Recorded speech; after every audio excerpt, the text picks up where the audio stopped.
नमस्कार। नया वर्ष 2021 आप सभी के लिए मंगलमय हो। नया वर्ष आप सभी को खुशियों और समृद्धियों से भर दे। इसी कामना के साथ मैं सुनील कुमार मिश्रा कुंडली क्या है चैनल में आप सभी का एक बार पुनः स्वागत करता हूँ।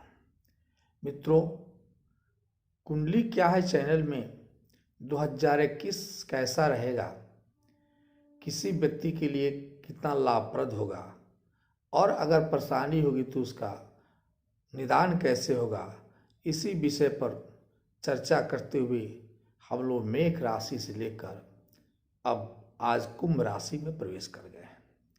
कुंभ राशि वालों के लिए वर्ष कैसा होगा, इसी पर हम लोग आज चर्चा करेंगे। कुंभ राशि वालों को शनिदेव क्या देने वाले हैं, लेकिन इसके पहले मैं आप सभी लोग से एक बार पुनः आग्रह करूंगा कि यदि आप लोग इस मेरे चैनल को कुंडली क्या है चैनल को सब्सक्राइब नहीं किए हैं तो आप सब्सक्राइब बटन को दबा दें ताकि हम सभी लाभान्वित हो सकें। मैं पहले भी बता चुका हूं कि जो मैं वीडियो बना रहा हूं इस पर नक्षत्रों की स्थिति और राशियों की पोजीशन और ग्रहों के चाल को देखते हुए यह बनाया जा रहा है कि आपकी स्थितियां कैसी होंगी। तो सबसे पहले विश्लेषण में हम लोग ये जाने कि यह इस वर्ष चूँकि जो नया वर्ष है वह कन्या राशि का यह वर्ष एंट्री किया है, जिसमें बुध देव इसके स्वामी होते हैं, जो बुद्धि के कारक है, फाइनेंस के क्षेत्र के लिए वो है। तो हस्त नक्षत्र में यह नया वर्ष प्रवेश किया और हस्त नक्षत्र चंद्रमा का नक्षत्र होता है। चंद्रदेव स्वयं पुष्य नक्षत्र में स्थित हैं और पुष्य नक्षत्र शनि का नक्षत्र है जो कुंभ राशि के स्वामी हैं। अब शनिदेव स्वयं अपनी मकर राशि में इस साल बैठे हुए हैं, जबकि बुध देव स्वयं पुरुषाड़ा नक्षत्र में बैठे हुए हैं। तो नक्षत्रों की स्थिति देखें तो इस साल व्यापारियों के लिए, फाइनेंस के क्षेत्र में, विद्यार्थियों के लिए बेहतरीन साल है। जहां तक राशियों की स्थिति है तो राशियों की स्थिति को देखें तो राहु हमें इस साल पूरे साल वृषभ राशि में यानी उच्च की राशि में विद्यमान रहेंगे, जबकि केतु भी अपने उच्च की राशि वृश्चिक राशि में विद्यमान रहेंगे। शनिदेव मकर राशि में पूरे साल विचरण करेंगे। बृहस्पति देव कुछ माह मकर राशि में और कुछ माह कुंभ राशि में प्रवेश चलेंगे, जबकि मंगल देव तो अपने ही राशि में मेष राशि में साल की शुरुआत कर रहे हैं, जो बहुत अच्छी है, जबकि चंद्रदेव भी लाभ स्थिति में बैठे हुए अपनी राशि से शुरुआत कर रहे हैं। तो राशियों की स्थिति भी बहुत अच्छी है। जहाँ तक काल पुरुष की बात की जाए, अब हम लोग चर्चा कर रहे हैं कुंभ राशि का। कुंभ राशि मतलब क्या? कुंभ राशि का चिन्ह होता है घड़ा। घड़ा लक्ष्मी का प्रतीक है, क्योंकि माँ लक्ष्मी की जहाँ भी प्रतिमा आप देखेंगे उनके हाथ में घड़ा होगा। और उतना ही नहीं, काल पुरुष की जो कुंडली आप हम लोग देखते हैं तो काल पुरुष की कुंडली में जो 11वें भाव जो लक्ष्मी भाव माना गया है वही वो कुंभ राशि है। तो वहाँ उस दृष्टि से भी देखें तो यानी कुंभ राशि लक्ष्मी का प्रतीक माना गया है। लाभ भाव में इकलौता स्थान पर बैठने वाला यह कुंभ राशि के स्वामी शनि देव होते हैं। यूं तो शनि की यह मूल त्रिकोण राशि है कुंभ राशि, फिर भी शनि की स्थिति को हम लोग देखें इस साल तो शनि देव 22 जनवरी से श्रवण नक्षत्र में प्रवेश कर रहे हैं। यह श्रवण नक्षत्र चंद्रमा का नक्षत्र है और कुंभ राशि में चंद्रमा की जो राशि है वह छठी राशि है। यानी यह साल आपके लिए यानी कुंभ राशि वालों के लिए स्वास्थ्य के लिए अच्छा नहीं रहेगा। कहीं ना कहीं स्वास्थ्य से परेशानियां होती रहेंगी। साथ में देखें तो शनि देव 12वें स्थान में यानी मकर राशि में विराजमान हो रहे हैं, प्रारंभ हो रहा है शनिदेव का। और मकर राशि कुंभ राशि में 10 अंक जो होता है वो 12वें स्थान में स्थापित, यानी शनिदेव को 12वें स्थान में रहना यूं तो कोई और व्यक्ति विदेश में जा कर के कुछ करना चाहता है तो उसके लिए तो बहुत बेटर है, नहीं तो घर के इर्द गिर्द में काम करने वाले लोगों के लिए यह कहीं ना कहीं धन का नुकसान करने वाले हैं। साथ में वैसे रोग जो पहले से चला रहा है उस रोग में यह पूरे साल परेशान रखेंगे। इसलिए अगर कोई व्यक्ति जो रीढ़ से संबंधित रोगी है, पेट से संबंधित रोगी है, उन लोगों को इस बार शनि देव के बंधन से बचना चाहिए, क्योंकि यह साल जो है पूरे साल शनिदेव कभी कुछ पूरी साल तो नहीं कहेंगे, लेकिन हाँ कुछ साल 5 महीना 12 दिन के लिए हम आगे बताए हैं कि शनिदेव 12वें में स्थित है। फिर जब कुंभ राशि में अपनी राशि में आ जाएंगे तो इस तो 5 अप्रैल से अपनी राशि में आ जाते हैं और 5 अप्रैल से लेकर के या 11 सितंबर तक अपनी राशि में रहेंगे। तो यह स्थिति अच्छी रहेगी। तो ऑन द होल देखें तो जहाँ तक कुंभ राशि में हमें शनिदेव की सवाल है तो 22 जनवरी माने शुरू हम ये कहेंगे कि यदि आप किसी रोग से ग्रसित हैं तो आप उससे थोड़ा सा बचें। दूसरी बात हम ये जानें कि शनिदेव श्रवण नक्षत्र में 22 जनवरी को प्रवेश कर जाएंगे। श्रवण नक्षत्र मतलब ये है चंद्रमा का नक्षत्र जो 6ठे भाव के स्वामी है। दूसरी बात ये कि श्रवण नक्षत्र में श्रवण का हिंदी क्या होता है? सुनना। यानी आप पूरे 22 जनवरी से लेकर जो श्रवण नक्षत्र में आप एंट्री कर रहे हैं तो सुनिए, किसी बात को सुनने के बाद कोई कार्य कीजिए, क्योंकि भ्रम में मत रहिए। यह नक्षत्र 6ठे भाव में बंधन योग बनता है, कानूनी अड़चनों में फंस सकते हैं। तो कोई बात बोलने से पहले सोचे, क्योंकि वाणी से, चूंकि शनि देव जो है मकर राशि से देखा जाएगा तो तीसरी दृष्टि उनकी आपकी वाणी पर पड़ रही है, तो वाणी को दूषित करेंगे और वाणी के चलते आप का जो है कुछ नुकसान हो जाएगा, यानी इन कानूनी अड़चनों में फंस सकते हैं। तो आप पूरी साल 2021 अपने वाणी पर कंट्रोल करें, अपने रोग पर भी ध्यान दें। अब हम एक चीज और देखें, जहाँ तक सवाल बृहस्पति देव जो लाभ के लक्ष्मी के कारक ग्रह माने गए हैं, उनकी स्थिति है कि वो साल के शुरू से लेकर 5 अप्रैल तक ये मकर राशि यानी 12वें स्थान में ही स्थापित है आपके। यद्यपि तो नीच राजभंग योग लगा रहे हैं। नीच राजभंग योग लगाने से यह तो हो रहा है कि आपको कहीं ना कहीं से लक्ष्मी की प्राप्ति तो होगी, लेकिन यह भी सत्य है कि 5 अप्रैल तक आपको कहीं ना कहीं शनिदेव बहुत ही अच्छा स्थिति देते हुए नजर नहीं आ रहे हैं। यानी आप यहाँ भी रोग से या रुपया खर्चा करने में, रुपया खर्चा चूंकि 12वां व्यय का कारक है और रुपया कहाँ खर्चा होगा, तो आपकी रोग से संबंधित या आपकी वाणी कुछ गलती से निकल गई जिस पर आपकी कानूनी अड़चन है, तो रोग बृहस्पति देव भी यानी जो है बृहस्पति देव 5 अप्रैल तक आपकी स्थिति अच्छी नहीं रहने दे रहे हैं। इसके साथ भी देखें तो अभी 14 जनवरी से लेकर 14 फरवरी तक आपके राशि स्वामी सूर्य शनि जो है अस्त हो जा रहे हैं, क्योंकि 14 जनवरी से सूर्य जो है मकर राशि में प्रवेश कर जाएंगे धनु राशि से, और सूर्य जहां प्रवेश करेंगे शनिदेव अस्त हो जाएंगे। तो राशि स्वामी का अस्त होना भी अच्छी बात नहीं है, ये भी थोड़ी सी कष्ट देती हुई दिख रही थी। यानी साल के जो शुरुआत है जनवरी फरवरी मार्च, ये आपके लिए बहुत अच्छा रहने वाला दिख नहीं रहा है। इसके बाद से हम लोग देखें साथ में, चूंकि 12 जनवरी से 14 फरवरी तक तो बहुत अच्छी स्थिति नहीं दिख रही है शनि के अस्त होने के चलते।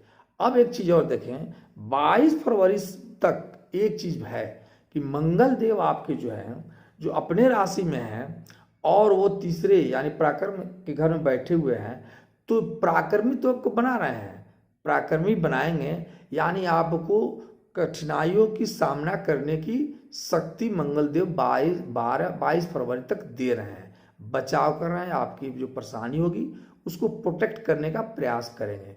अब हम लोग देखें 15 अप्रैल से हमने जो बताया बृहस्पति देव को 5 अप्रैल से 15 सितंबर तक बृहस्पति जो है वो आपके राशि में यानी कुंभ राशि में प्रवेश करेंगे। यह बहुत अच्छा समय होगा, क्योंकि यहाँ आने के बाद आपके बृहस्पति देव आपके शिक्षा के क्षेत्र में, संतान के क्षेत्र में, व्यापार के क्षेत्र में, भाग्य भाव को भी यह बहुत इम्प्रूव कर देंगे।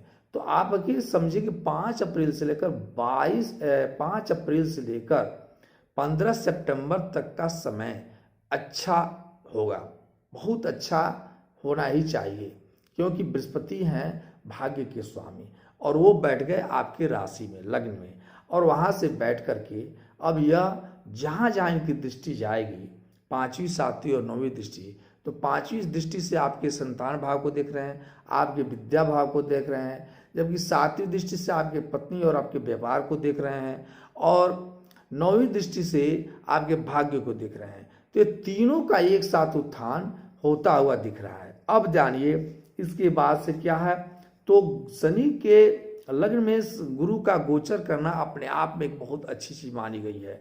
इसके बाद से मई जून जुलाई में व्यापारियों के लिए बहुत ही अच्छा स्थिति दिख रहा है।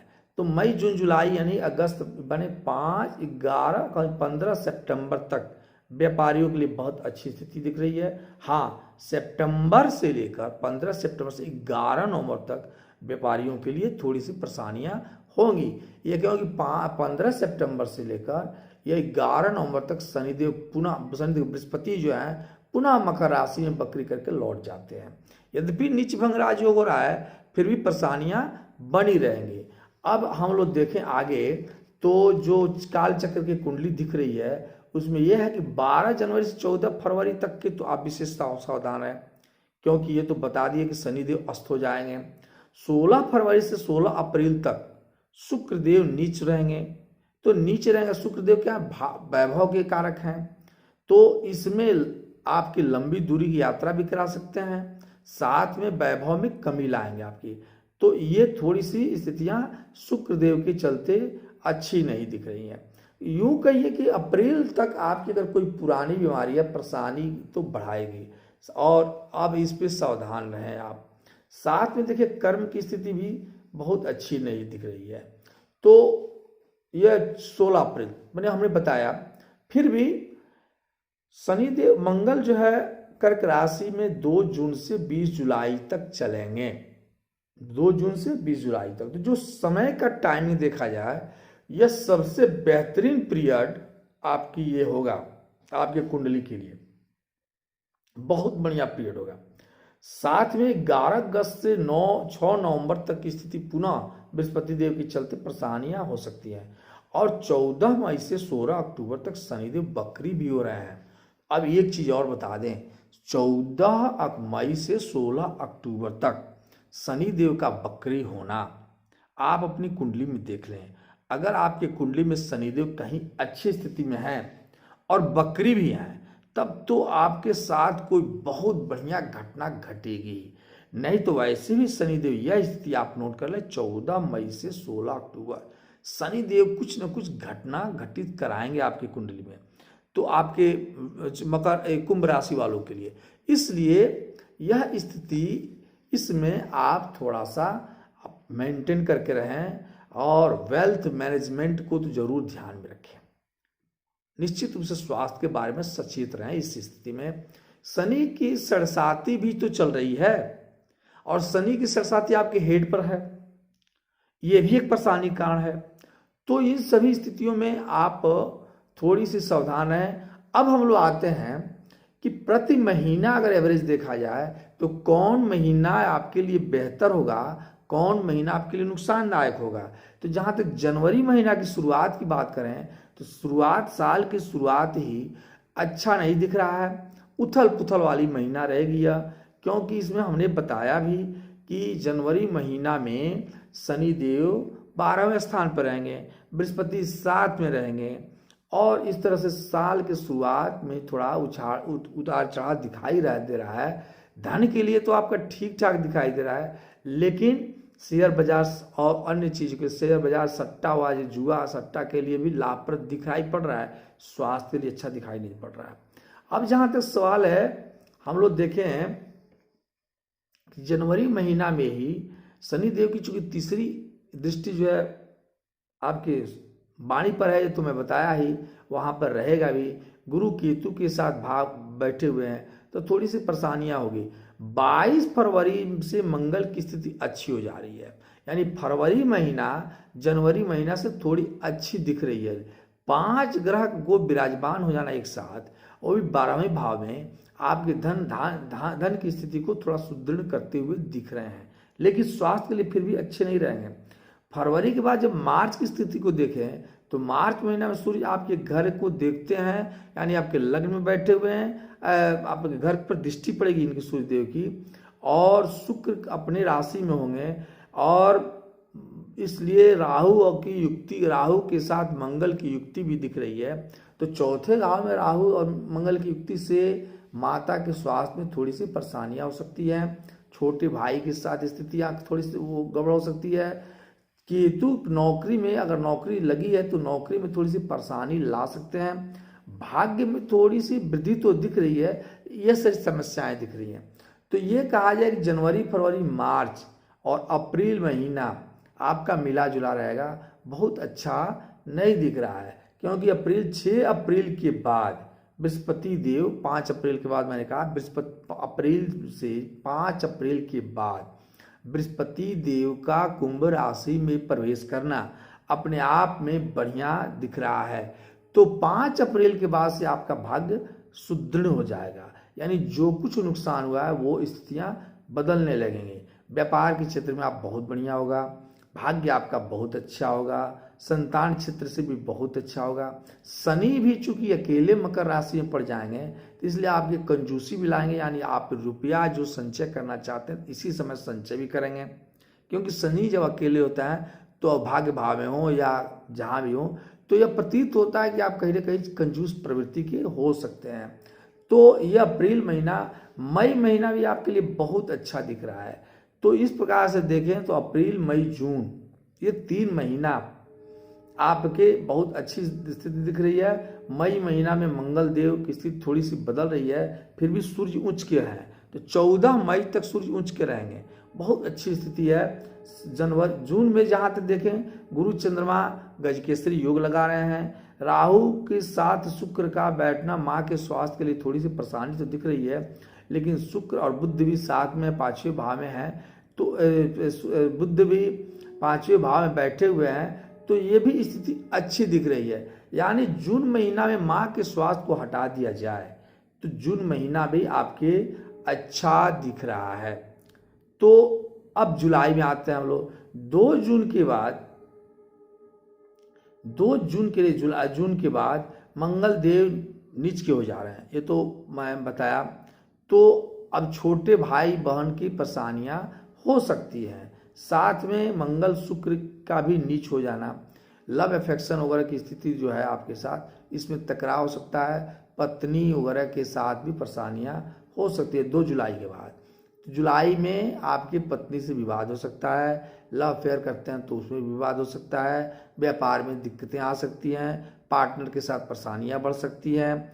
जुलाई महीना में भी बहुत अच्छा, तो ये इस तरह से देखें तो अप्रैल मई जून बेहतरीन रहा, जुलाई में थोड़ी सी परेशानियां हो सकती हैं। अगस्त की सवाल है, अगस्त में गुरु राशि 15 अगस्त में मंगल शुक्र से युक्ति हो जाता है, यह अच्छा रहेगा शादी करने वालों का, या शादी जिनके साथ हुई है अच्छा, सूर्य बुध आदित्य योग भी है।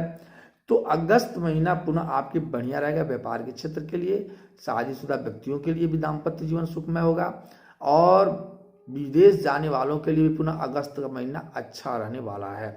साथ में आपके देखें इकोनॉमिक स्थिति भी सुदृढ़ पुनः होने लगेंगी, और वाणिज्य के क्षेत्र में भी आपका लाभ प्राप्त होते हुए दिख रहा है।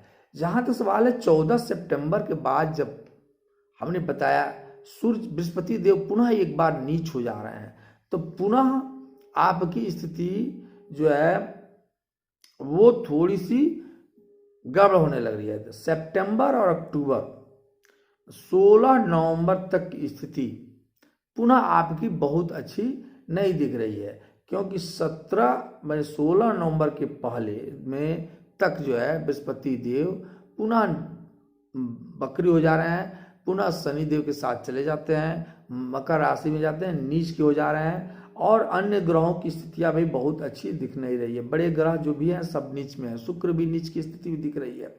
तो जितने ग्रह हैं यानी सितंबर और अक्टूबर 16 नवंबर तक आपकी स्थिति बहुत अच्छी नहीं दिख रही है। हाँ, 16 नवंबर के बाद साल की स्थिति एक बार पुनः आपके पक्ष में जाने वाला है। मंगल भाग्य स्थान पर चले गए हैं, शुक्र लाभ स्थान पर चले गए हैं। तो एक तरह से कहा जाए कि तो अंत भला तो सब भला, यानी ऑन दी होल कहा जाए तो कुंभ राशि वालों के लिए यहाँ पर 60% लाभ देने वाला है, जबकि 40% परेशानियां होने वाली है। अब एक चीज देखें कि आपकी कुंडली में ये कुंभ राशि के स्वामी शनिदेव की स्थिति क्या है, क्योंकि बहुत सारी स्थितियां ओरिजिनल कुंडली से और महादशा की स्थिति को देखने के साथ परिवर्तित हो जाती है। अगर आपकी कुंडली में शनिदेव थोड़ी सी दिक्कत में, तो क्या करें? तो सबसे पहले जानिए कि आप आटा में चीनी डाल करके चींटियों को खिलावें, बहुत लाभ देता है। साथ में शनि के मंत्र बीज मंत्र का जाप करें और शिव भगवान की आराधना करें, इससे बढ़िया कुछ भी नहीं है। हाँ, शनि देव के लिए मंगल का भी बहुत सारे मन, हनुमान की भी आराधना लोग करते हैं और करना भी चाहिए। हनुमान की भी आराधना आप कर सकते हैं। कुंडली को देखने के बाद अगर लगे कि आपकी कुंडली में शनि देव की स्थिति अच्छी है, तो आप एक बढ़िया नीलम या नीली धारण कर सकते हैं। मित्रों, ये रहा कुंभ राशि वालों के का साल का विश्लेषण। इसके बाद से हम लोग अगला जो वीडियो आएगा वो लास्ट वीडियो होगा मीन राशि वालों के लिए, और निश्चित रूप से आप उसे जरूर देखें और इसे लाभ उठाएं। नमस्कार, फिर मिलते हैं नेक्स्ट वीडियो।